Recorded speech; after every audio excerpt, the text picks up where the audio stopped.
City Clerk, please take the roll. Councilmember Allen? Here. Councilmember Althouse? Here. Councilmember Henry? Here. Councilmember Norman? Here. Councilmember Piper? Here. Vice Mayor Howdiggy? Here. Mayor Alinsky. Here, thank you. Please stand and join me in the pledge. I pledge allegiance to the flag of the United States of America and to the republic for which it stands, one nation, under God, indivisible, with liberty and justice for all.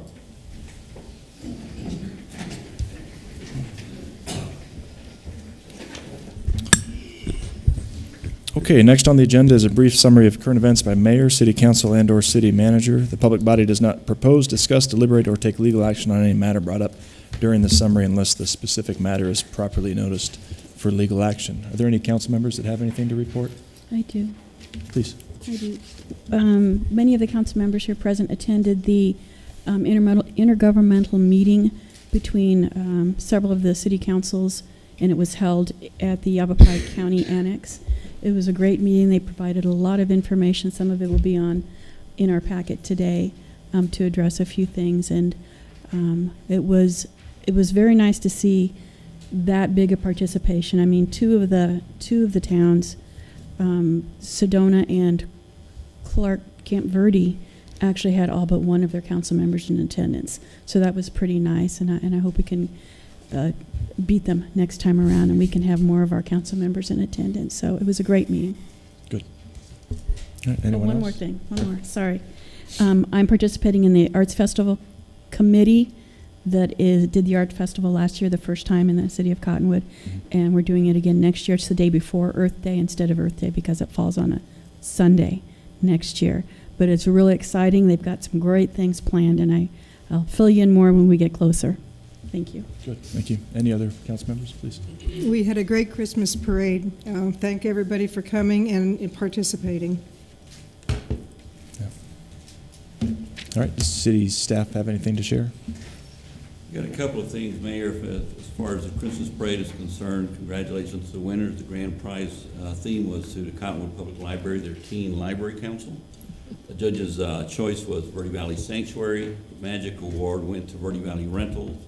Small group went to Coldwell Bankers, Mabry Realty, and large group went to Verde Christian Academy.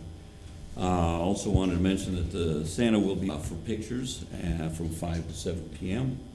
And also Sergeant Sin and Hez Allen are working closely with the Verde Valley Bicycles on a program to provide new bicycles for our bicycle patrols annually.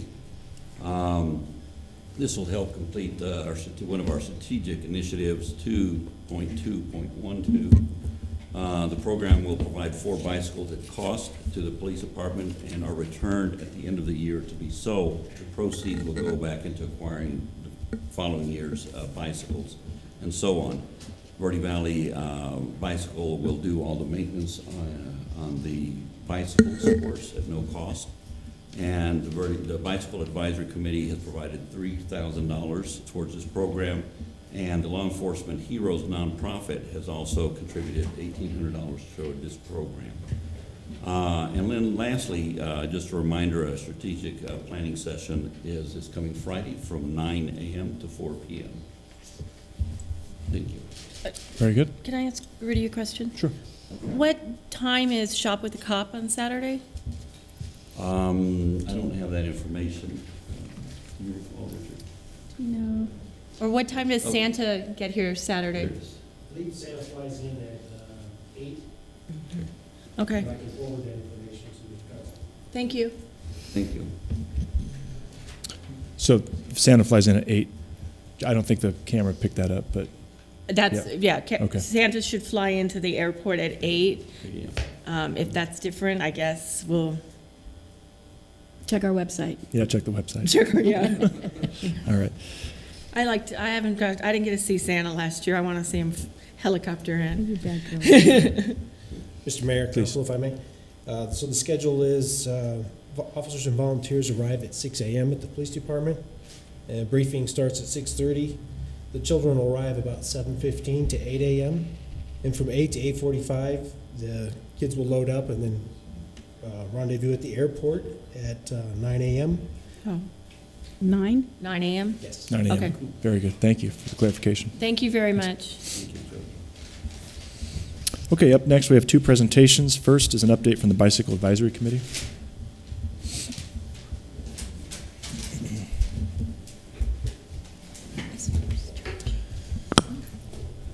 Good evening.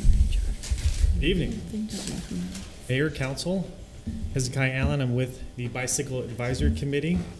I really facilitate a liaison role between staff and the community members that sit on this committee.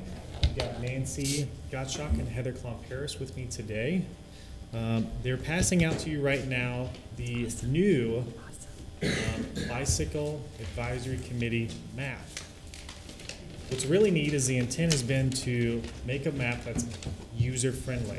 Obviously, a bicyclist doesn't have all the real estate in the world to stow away a bike map. And we all remember the bike maps from driving across the country that unfold 7 different ways and cover the windshield.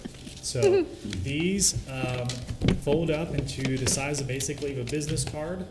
It's really neat because it doesn't just show Verde Valley, or I'm sorry, Cottonwood. It shows Verde Valley wide perspective. We worked with a lot of different agencies, Yavapai County, the City of Cottonwood's GIS department, Forest Service departments.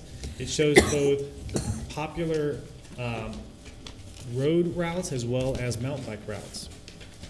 The BEC is an organization focused on community health, environmentalism, transportation, and sustainability.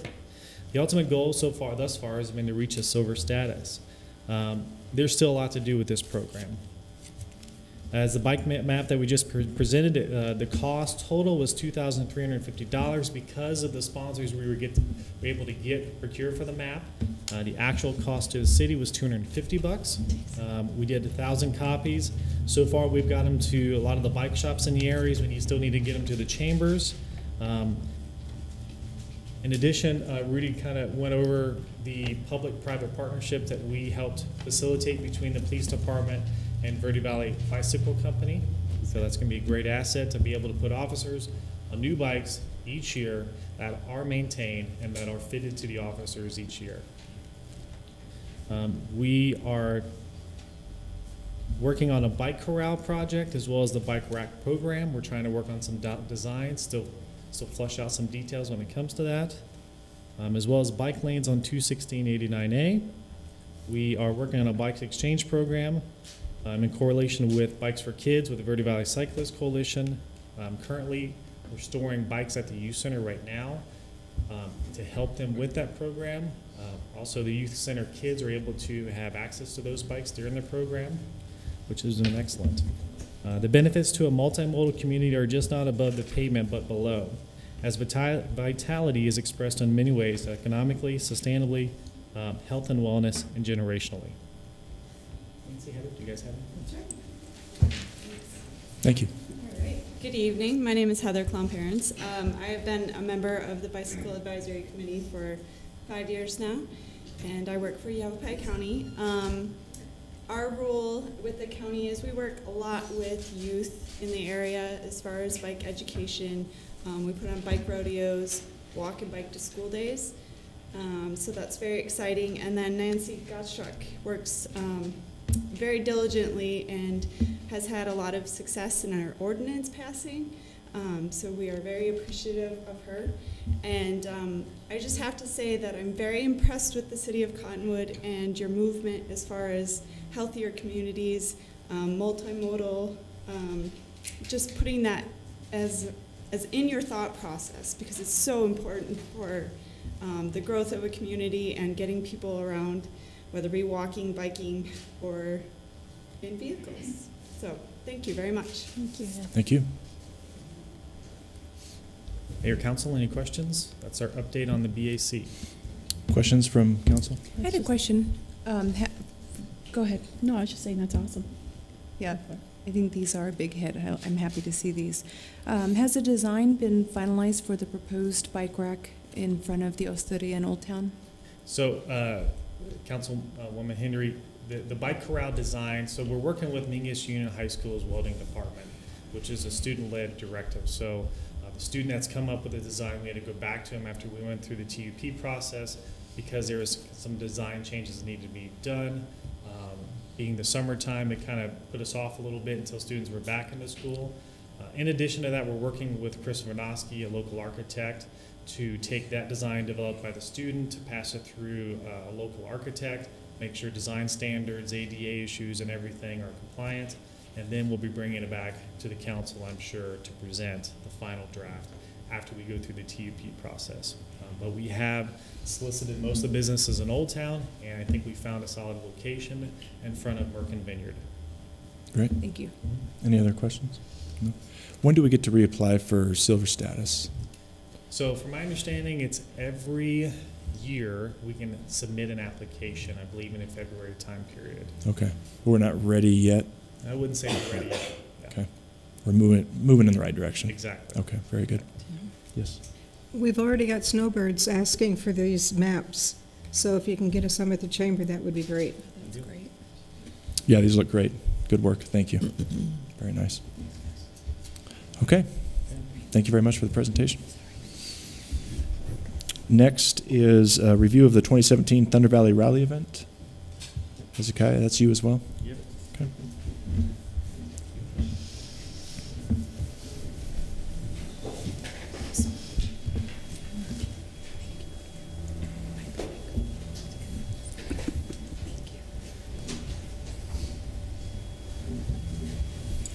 Mayor, Council, again, Hezekiah with the Parks Recreation Department. My role with the TVR committee is, again, as a staff liaison, and to also share from the City Council and administration's point of view, visions and kind of directives. The TVR committee and staff have overcome many obstacles. They've been steadfast, and they've developed a program over many years that I think has set the bar in a lot of ways throughout the entire state. Their ability to build consensus, bring parties together, and really just stay focused when things get tough is unbelievable. And it's really been a pleasure to be a part of both the TVR committee and also working with our staff. So.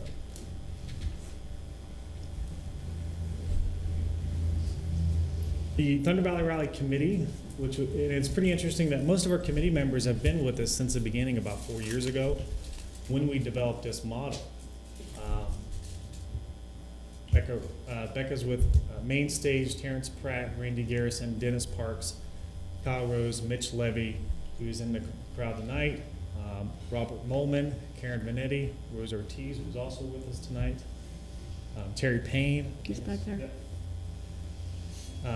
Chris Pratt, Danica Persinio, and Deb Holthouse is our council representative.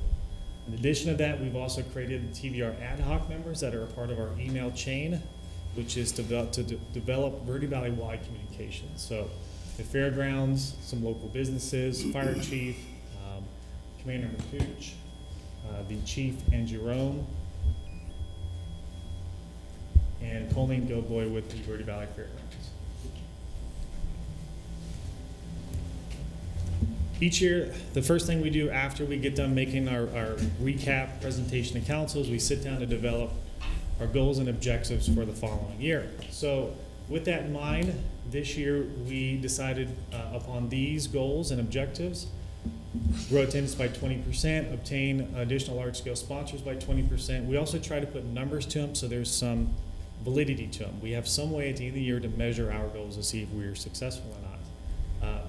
We chose to maintain the debt loss gap at 70% because of the logistical challenges it was going to be to have split locations. An old location in Old Town, location in Riverfront Park. What was that going to take?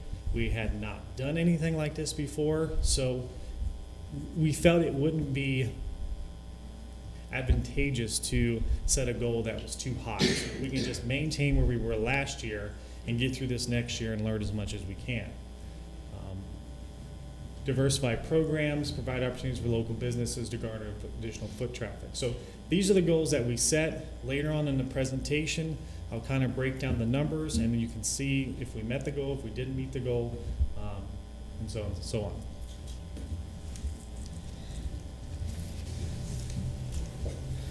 while I was up here, I also wanted to make sure that the council is aware that TBR committee has Dennis from Cottonwood Motorsports and our thoughts and our prayers, because he is not doing well right now. So it's also amazing that each year, right after the event, literally, we're still putting stuff away, and we're getting emails. What are the dates for 2018? We're already booking our hotel.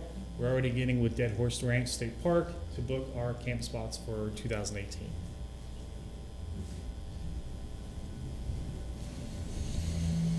We also set a 5-year plan. We're 4 years into that plan.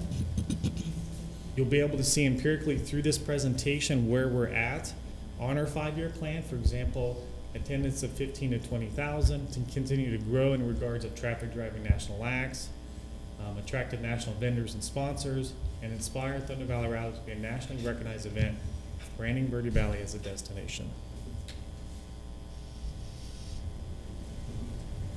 Okay, the first numbers page. Sponsors. It's always the backbone to any program, especially Thunder Valley Rally. And also, like our TBR committee members, most of our sponsors have been with us since year one. Each year we were able to add additional sponsors, which is greatly appreciated and adds to the overall success of the program. 2015 total cash sponsors were 14,500, 2016 21,500, and 2017 this year at a 53% increase, $33,000 were raised in hard cash sponsor dollars. We added Rockford Fosgate as a new sponsor this year. Guitar Construction is a new sponsor. Wild Tonic is a new sponsor. Wild Tonic and Guitar Construction are local companies. In addition, we also added Renegade Outlet, Sedona Now, and Cliff Castle Casino. It says new, but they really just came back on board with us, so that was really good to see. Thunder Valley vendor collections, 2015, $7,275, 2016, $13,800, 2017, $14,500, or a 5% increase. So basically what we do each year is we sit down with staff and we go over each revenue category. And each staff member on our department is kind of assigned that area. For example, vendor collections is Jack Teal. And we set the bar. We say we got to meet or exceed last year's revenue collections. So he was able to beat this year's collections, which was good to see. Poker run this year decreased. We keep getting better at the run, but we're realizing as time goes on that we kind of need to change up the route a little bit. So obviously it's decreased by 22%. This year we brought in $6,575 as compared to last year. And again, we believe that spicing that up a little bit, these numbers will come up.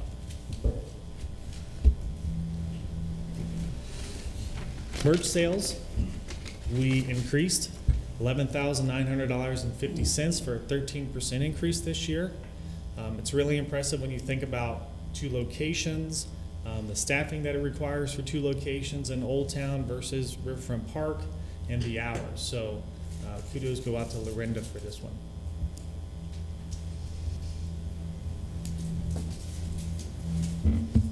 Bar sales collections. This was a category that surprised a lot of us. 2016 we did $13,077. 2017 we did over $21,000 for a 65% increase. A lot of that is attributed to the crowds that were down in Riverfront Park.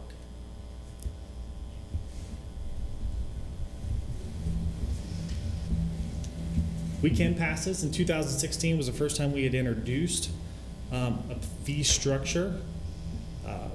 It was extremely innovative when you think about the logistics we have in Old Town and within this community.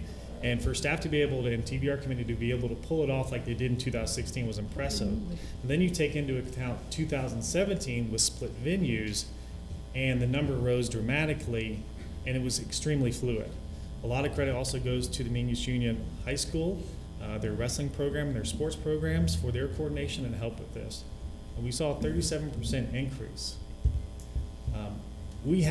we developed this as kind of a loss leader whereby we set the price mark at $10, but we have medium to high entertainment in our eyes. The goal is to pull from the Phoenix metropolitan area, from Flagstaff and the surrounding states. If we set the price too high, it's not going to be seen as a program that sticks out in a lot of people's eyes, I guess.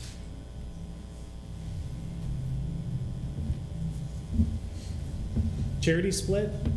Of the charities that partake in the program, we ask for them to help us out on the back end and give a kickback back to the program for cost recovery.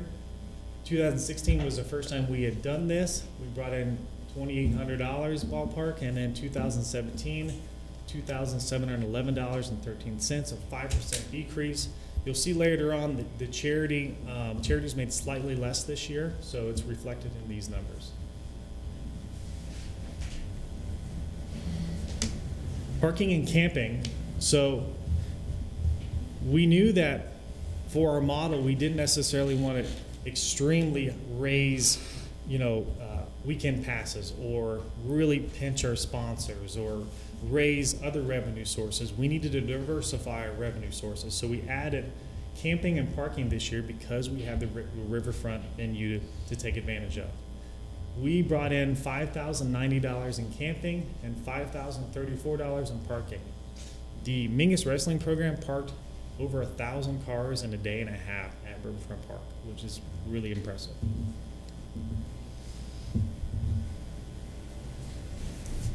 Thunder Valley Rally attendance numbers. And just to preference this, we do not have people out there with clickers on every corner in every section of town to try to narrow in on this number as much as possible. We do the best we can with the information we have. Weekend passes, Friday concert, 3,300 approximately, Saturday 5,008 approximately. Non-paid attendees are those who go down into Old Town who don't have to pay. They're in a car, they're walking down, they're not on a motorcycle. And so 2017, we're estimating around 10,308 guests. 2016, 8,505 for 21% increase. We also use the other variables throughout the program. For example, weekend passes, how do they compare to last year's number? Shuttle numbers, how do they compare to last year's number? And that will all kind of build a trend for us to see, yes, okay, we can't build exact numbers, but we're heading in the right direction. Shuttle numbers were 1,827 as compared to last year, 1,611. Thunder Valley Rally charities for this year. Vendor charities, we always have a lot of charities that set up booths throughout the event. Old Town, Riverfront Park, we estimate about $1,000 were made by them. Cheerleaders, Flip City, they run a great program over at Flip City Gym to where they provide childcare throughout the program for the weekend. In addition to that, the TVR committee developed a new program this year in conjunction with Flip City called the Little Biker Program, whereby on Thursday, they met as a group of motorcyclists and they rode to Flip City, introduced the kids to motorcycling, educated them. It was extremely special to see these motorcycles pulling up and the kids literally jumping up and down as they're pulling in. So, Cottonwood Fire, $688. Total $25,932.30 were raised for local charities in a day and a half for this program. Slightly down from last year, but still very steady.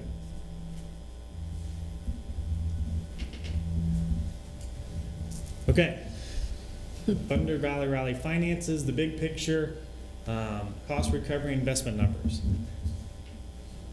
These numbers are directly from our finance department, and it was nice to show 2012-13 fiscal year through 2017-18.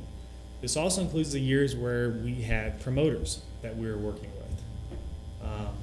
So 12-13, there was investment of $41,000, 22% cost recovery, 13-14, 28,000, 34%, and so on. This year, 2017-18, the TVR committee and staff were able to achieve a 94% cost recovery. The actual investment by the city was $9,042.55, which is pretty impressive when you look at numbers and the trend. TBR committee's had this program for 4 years.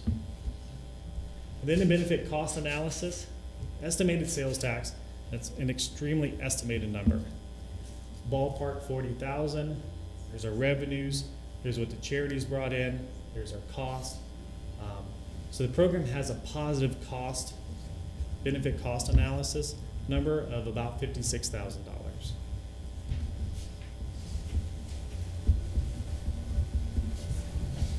So the NAU's statistical department, they're trying to focus more so on larger scale studies. So they're kind of weeding out some of the smaller studies. Unfortunately, we are a part of that. So this year they agreed to do some descriptive stats for us, which means we send them our surveys and they can send us exactly the numbers back, percentage-wise, proportionally on the surveys we gave them. So they don't do any infernal descriptives, for example, an economic impact study. But based on the information we sent them, our sample population was 100 plus respondents, unit of analysis, program attendees, and then survey data was collected in accordance to equal probability of selection method. So the quick down and dirty from the study that they sent us, 61% of surveyed individuals live outside of the city. Origins included Canada, Germany, and England. 21% had not been to Old Town before. 34.7% of respondents make $100,000 to $124,000. We had individuals from Nevada, California, New Mexico, Wyoming, Wisconsin, Virginia, Massachusetts were all represented. 47.8% said nothing needs to be improved.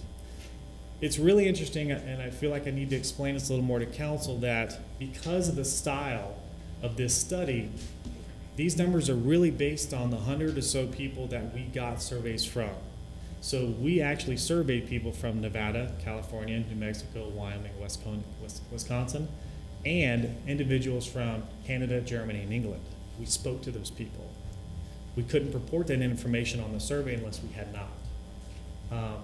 When you look at economic impact, if you take basically the numbers of people who came outside of the community into the community and a ballpark what they spent, we estimate the economic impact to be approximately what we had done in the past, if not a little higher. And this is what we had purported last year for economic impact, $1,312,000. So slightly less than the year prior, but we think we're probably up around the 2015 numbers. What's really interesting to report is that our ATM numbers, so we contract with the ATM company who brings outside ATMs into the valley. 2015, it put out 20,000, 2016, 25,600. And this year it brought in $31,020, which is really impressive in a day and a half that those ATMs spit out.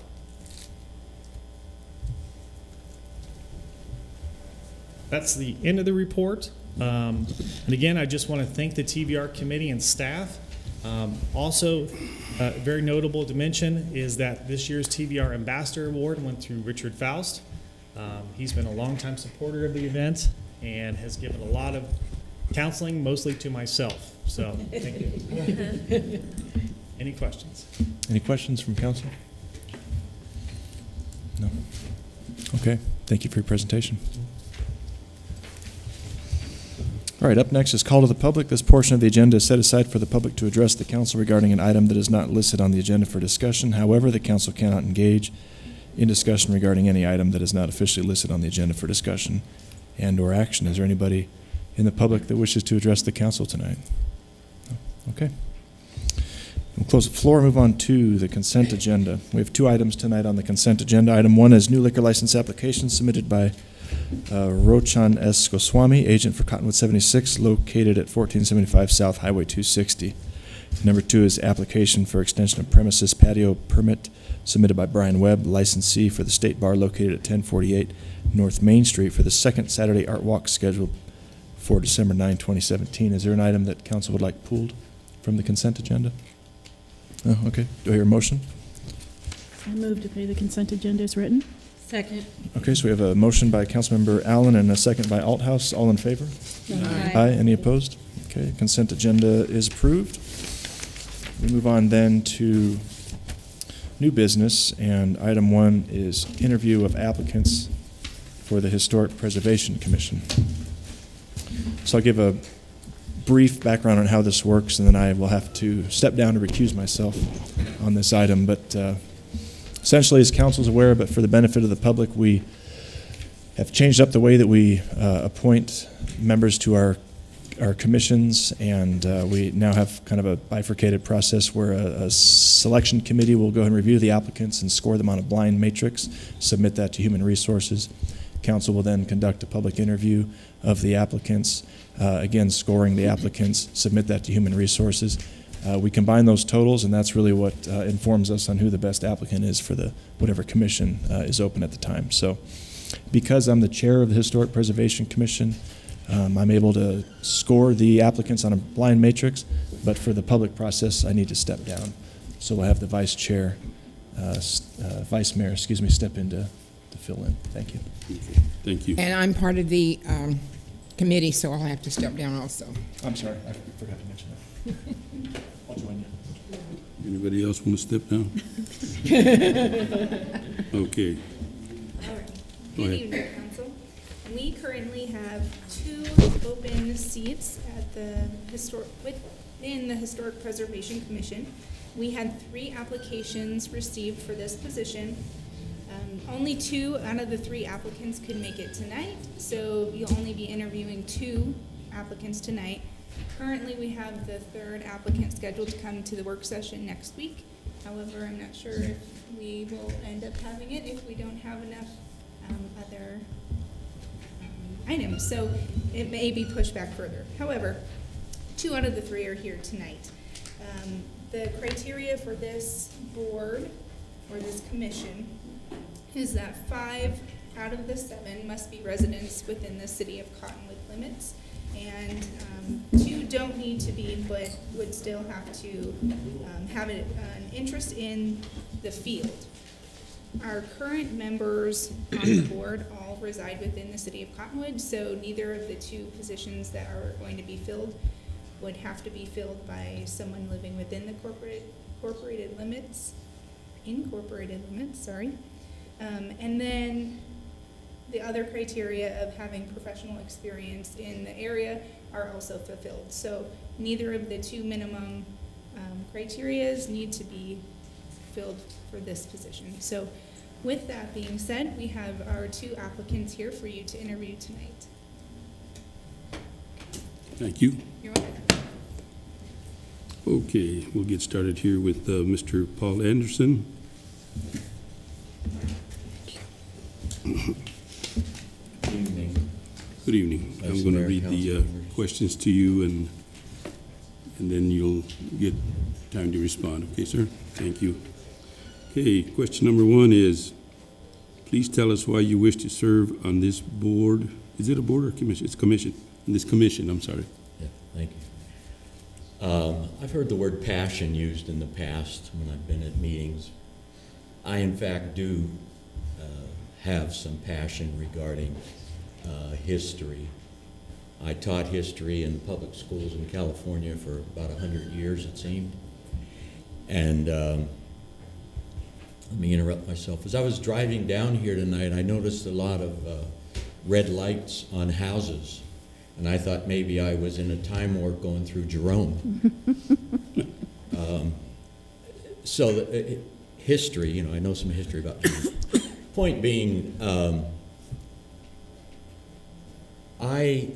in my youth, when I was young and single, I guess that's still my youth, I had the opportunity to travel to Sweden, and I got to visit the farmhouse where my father's father was born, and I got to meet his 81-year-old sister, Erica, who no other American Anderson had met.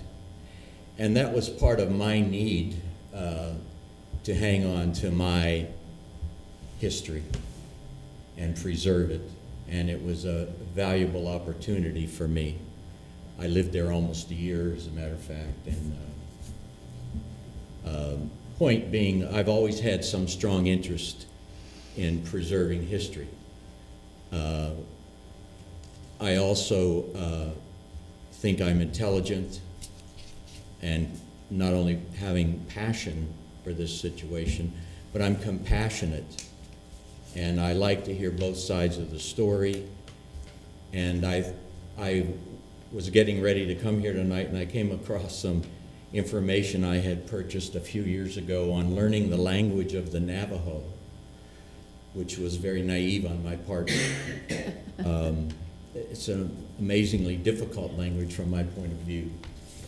Point being that we have young people who don't know how to speak Navajo, who in fact, that's part of their heritage, that is their heritage.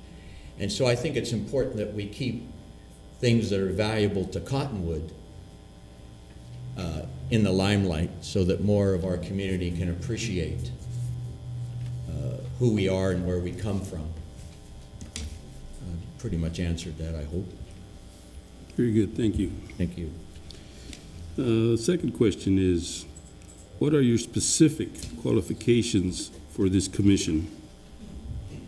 Maturity, availability. I'm a good listener. I have some good analytic skills. I really like Cottonwood. I'm happy I retired and came here. I'm really happy to be part of the city, and I have the energy to contribute to the commission. Very good. Okay, the third question. What do you hope to accomplish during your appointment? Thank you. I hope to accomplish an increased awareness of the appreciation of the history that's here in Cottonwood, and that the community over time becomes more involved in embracing the history of Cottonwood. And I think we need to be proud of our city. You know, I get the local paper, the free one that comes on Tuesdays, and my dog gets a biscuit for bringing it in. Anyway, there's not always good news in there. You know, I'm noticing they busted some more drug people, or there was this crash, or this or that. And there is some positive things in the paper. I don't mean to be unkind to them. But I think we need to be more familiar with the positive things that are here historically and currently as a community. And I've always had an interest in community education. In fact, I was trained in that in California Lutheran University and University of Michigan when I attended those places. So that's what I would hope to accomplish, to be a team player, to be supportive of the other members of the commission who have some great credentials, and just be part of the solution. Thank you. And I have one more for you, one more. And that is, do you have any questions for us up here? No, sir, but I do wish you all a good holiday. Thank you. Thank you very much.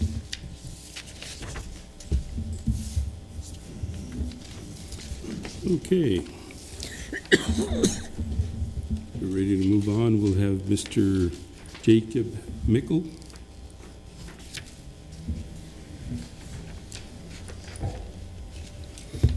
How are you this evening? Good, how are you? Very good. Okay, let me ask you the first question, sir. Please tell us why you wish to serve on this commission. Well, my family has a long history here. I don't know if any of you had a chance to go on the historic home tour recently, but you might remember the W.W. Nichols Dairy was part of it. And W.W. Nichols was actually my great-great-grandfather. So my family has been here for well over 100 years. Been here a long time, and it's important to me to preserve that history and make sure it's around for my children. Very good. Okay, the second question is, what are your specific qualifications for this commission? Well, I'm a licensed professional engineer, and I work specifically with structural engineering, and so I'm all about making sure things are strong and well built. Okay. And the third question is, what do you hope to accomplish during this appointment? To make sure that the structures that we have are preserved in a way that's still safe and structurally sound, while keeping them true to their original nature without changing them too much. Okay.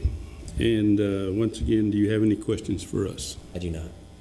Thank you. Thank you very much. Thank you very much.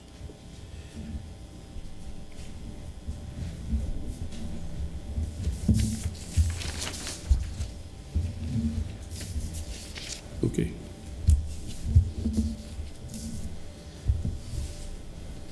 Anything I left out, Mr. Mayor? Okay, thank you, because you scolded me last time, I remember that. I do just have one question. Go ahead. On the applications that are attached to the agenda, Mr. Mickles, am I missing? Oh, never mind. It's in there. I interrupted you for no reason. It's okay. You had a question, no problem. I did, thank you. Okay, anyone else have something to, Did we explain what will happen next, that these get taken and scored and? yes, I believe Okay. our mayor did that in the top of the deal here. Okay. Okay. Mr. Mayor and council member, please go to our city clerk. Thank you, Vice Mayor. Just to clarify, so we still have one more interview to conduct in public, and then the scores will be tallied, and then we'll make the appointment at a future council meeting. And I just want to say I'm really pleased with the caliber of applicants that we have, and I know council's got a tough decision to make, but the Historic Preservation Commission has really never been in a better spot than it is right now. I'm just so pleased with the members that we have, so thank you. Okay, moving on then, ordinance number 632, annexing certain territory contiguous to the city limits of the city of Cottonwood, being approximately 2.08 acres in size pursuant to the provisions of ARS 9-471 and continuing the county zoning of R1L-10 residential single family limited on the annexation territory. First reading.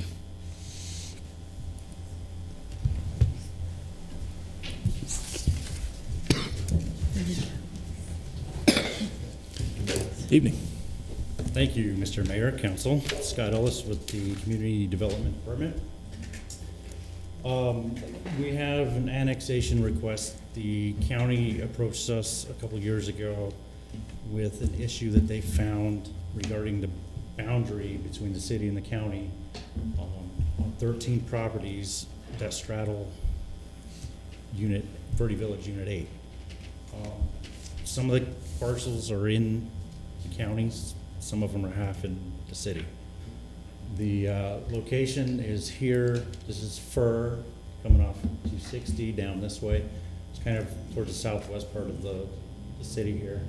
This line is the city boundary as it exists today. This is a map that was provided to us from Yavapai County showing all the hashed parcels are the ones that are represented as being split. The ones that are shaded darker color are considered within the city limits right now for water purposes, elections, fire district tax, and all the ones that are hashed in the white are not considered in the city limits. They're considered within Yavapai County. There's really no rhyme or reason as to why the individual parcels have been chosen to be in the city or not right now. Basically, what the county assessor says is if this annexation does not take place, then they will split the parcels, leaving part of it in the county, part of it in the city, and issuing the property owner 2 tax bills. We received 8 signed petitions back from property owners, which puts us, state requires at least 51% or more than 50% of the property owners and the value of the property to move forward with the annexation. We received 8 of the 13, which puts us over that 50% mark and also over the value that's required.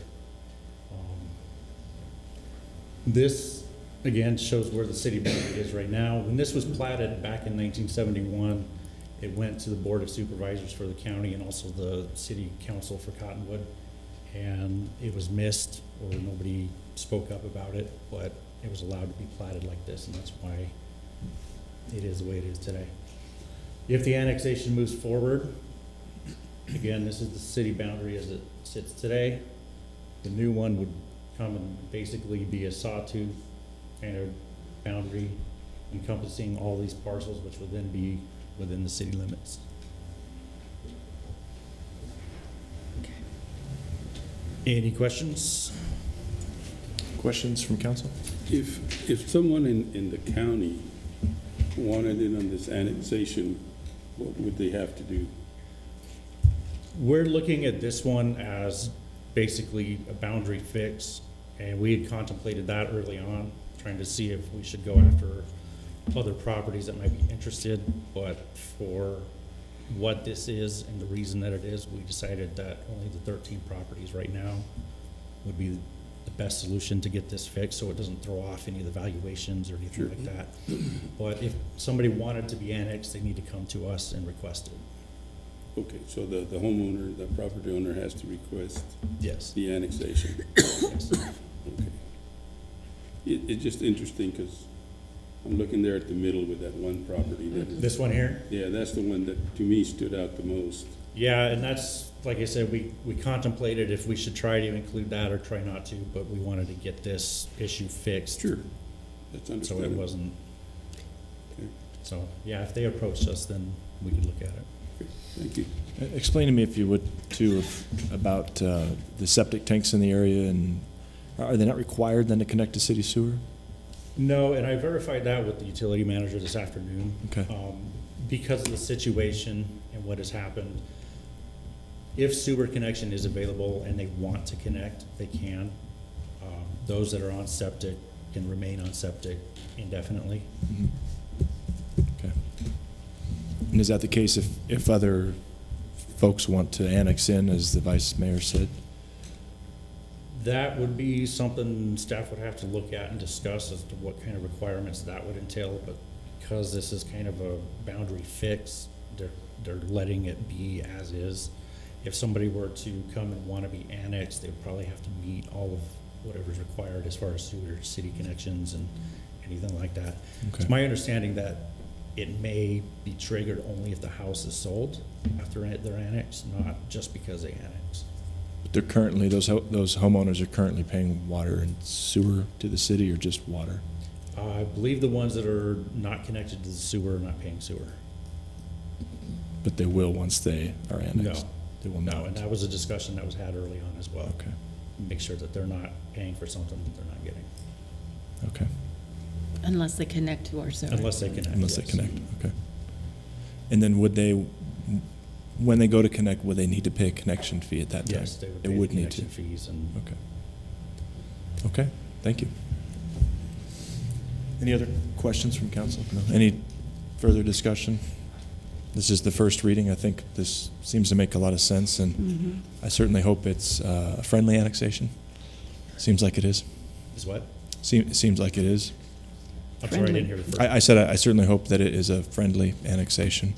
It seems to be so far, yeah. We have had one neighbor concerned with response to the property, this one here. It's going to be the only one on this street that's actually within the city limits. Okay. The rest of it's on the county. We've tried to address his concerns and questions. So okay, we do have a member of the public who would like to address the council. I believe, if you would, sir, there's forms. There should be forms on the back of the table. No point. Would you care to come up and address the council? No, nothing's going to change one way or the other, so they're going to go through with it or not. Anything I say on that. Well, I, for one, would like to hear your concerns. If you wouldn't mind stepping up to the podium, sir.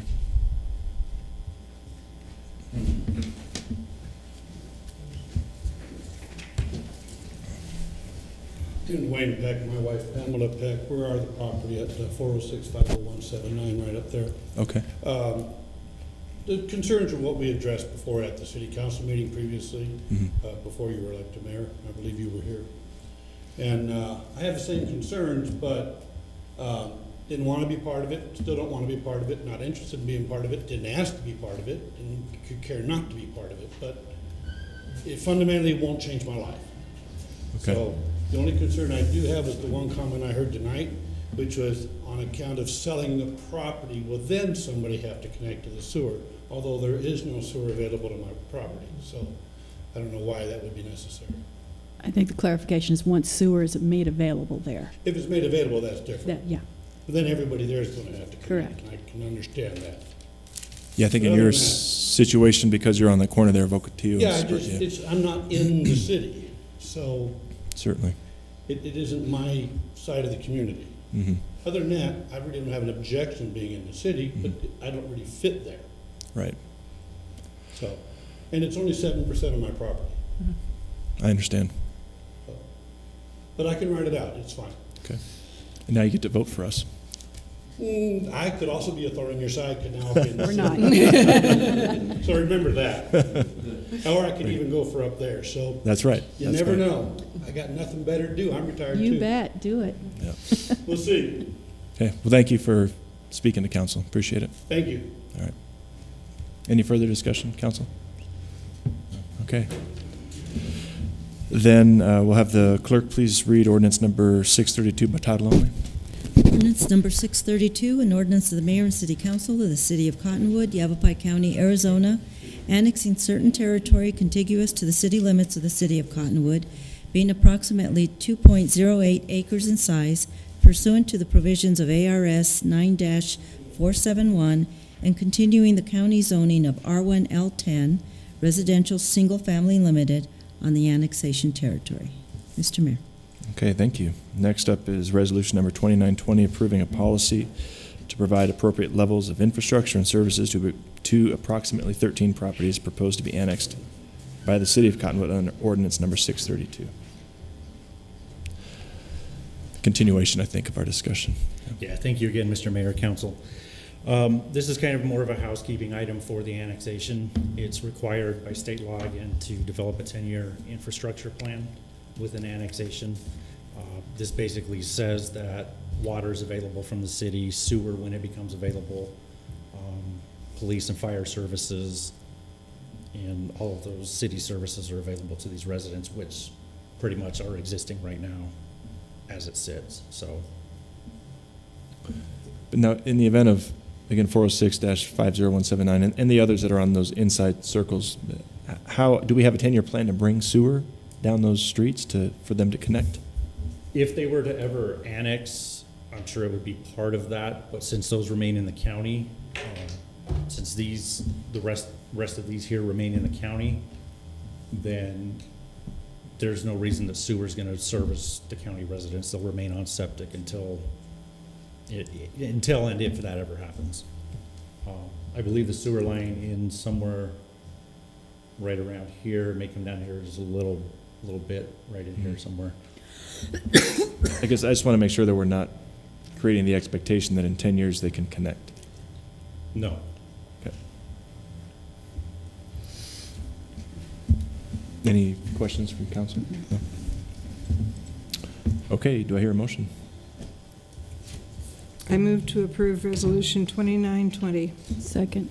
Okay, Councilmember Pfeiffer made the motion, Allen seconded it. All in favor? Aye. Aye. Any opposed? Okay, motion is approved. And if we could have the city clerk please read resolution number 2920. Resolution number 2920, a resolution of the Mayor and City Council of the City of Cottonwood, Yavapai County, Arizona, approving a policy to provide appropriate levels of infrastructure and services to approximately 13 properties proposed to be annexed by the City of Cottonwood under ordinance number 632. Mr. Mayor. Okay, thank you. Next is resolution number 2921, stating concern regarding the administration's recent budget proposal requesting deep cuts to federal funding for Northern Arizona Council of Governments, NACOG, in fiscal year 2018, and the elimination of agencies and programs critical to distressed communities and vulnerable populations throughout Northern Arizona. I believe this came up at the last intergovernmental meeting I was not able to attend. I believe Alan was there and the city manager was there, but he's out tonight. I did. I'll just give you a couple of the items that it was actually really scary for them to come up with this. That the items that they're going to cut are really important items to us. It's like the Northern Arizona Area Agency on Aging. They're talking about cutting funding to that completely. They're talking about cutting funding to our shut-ins for their Meals on Wheels and the congregate meal funding. I mean, things that are really critical to our community and really affect a lot of our senior population. It just seems very casually we're just going to move those out of the way. And so we thought it was important to express our support of NACOG and the current services they provide and hope that somebody will push that through and understand these are services you really can't cut without highly impacting our communities such as Cottonwood, Clarkdale, Jerome, et cetera. Mm. When the individual from Clarkdale read the list of things they were going to cut, It's huge. It was huge. And it was like, is NACOG still going to exist? They're cutting out all these programs. Scary. Yeah. I serve on the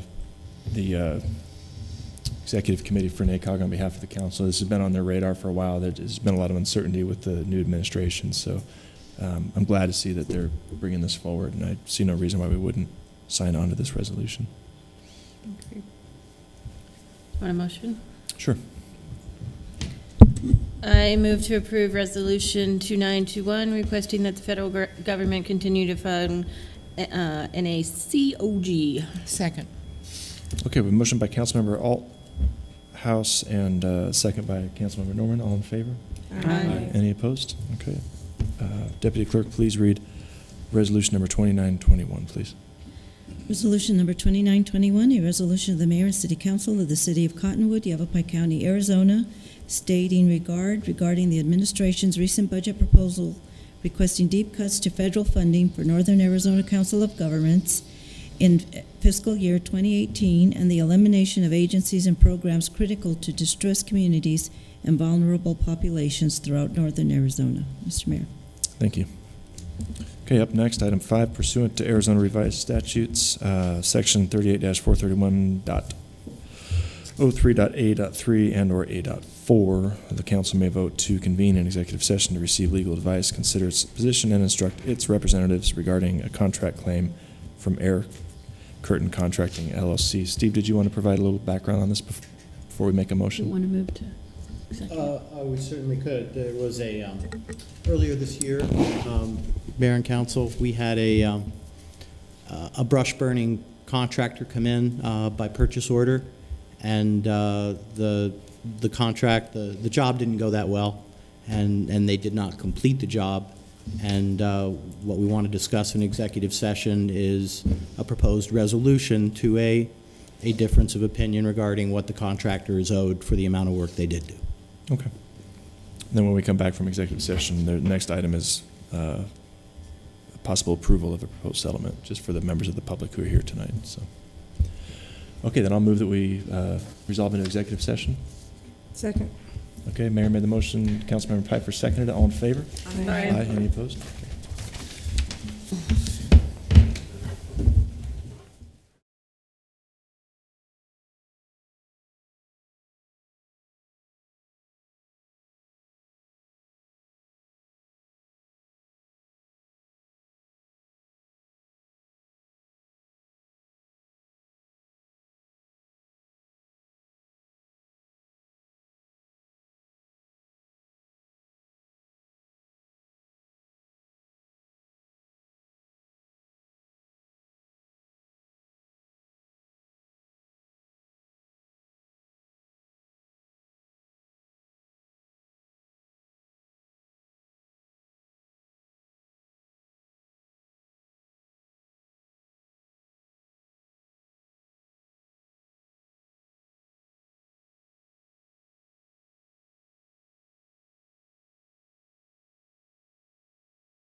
Session. Item 6, last item of the evening, is for consideration. Is consideration possible approval of a proposed settlement with brush burning contractor Air Curtain Contracting LLC. We did meet in executive session to discuss this as a council and have given our city attorney clear direction on how to proceed with the client's attorney to get this matter settled. So no action is necessary tonight. I move we pay the claims and adjustments. Second. Okay, Councilmember Allen made the motion and Henry seconded it. All in favor? Aye. Any opposed? Okay. And next is adjournment. Second. All in favor? Aye. Any opposed? Okay, thank you. Thank you.